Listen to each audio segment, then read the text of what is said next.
Bad girl தான் வந்து cross root film கம்பெனியுடைய கடைசி படமாக இருக்கும். அதுக்கப்புறம் கிராஸ் ரூட் ஃபிலிம் கம்பெனி கடையை சாத்துறோம். அது தேங்க்யூ.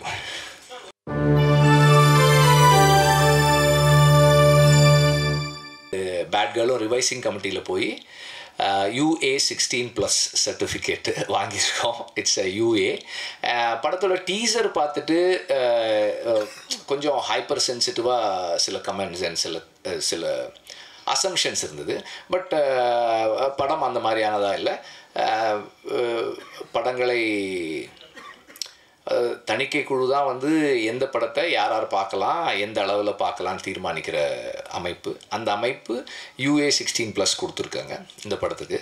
அண்டு இதுக்கு முன்னாடி ப்ரொடியூஸ் பண்ண மனுஷி ஒரு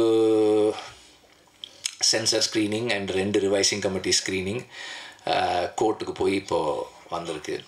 ஸோ ஒரு ப்ரொடியூசராக இருக்கிறது வந்து பெரிய சேலஞ்சாக இருக்குது நம்மள மாதிரி ஆட்களுக்கு. பெரிய ப்ரொடியூசர்ஸ் கிடையாது, சின்ன ப்ரொடியூசர்ஸ், அங்கங்கே கொஞ்சம் கடன் வாங்கி எப்படி படம் எடுக்கிற ஆட்கள், நம்ம ஃபைனான்ஸ் வாங்கி படம் எடுக்கிறவங்க. So it's a very big challenge. அதனால் வந்து என்ன யோசிச்சுருக்கோம்னா, பேட் கேர்ள் தான் வந்து கிராஸ் ரூட் ஃபிலிம் கம்பெனியுடைய கடைசி படமாக இருக்கும். அதுக்கப்புறம் கிராஸ் ரூட் ஃபிலிம் கம்பெனி கடையை சாத்துறோம். அது தேங்க்யூ.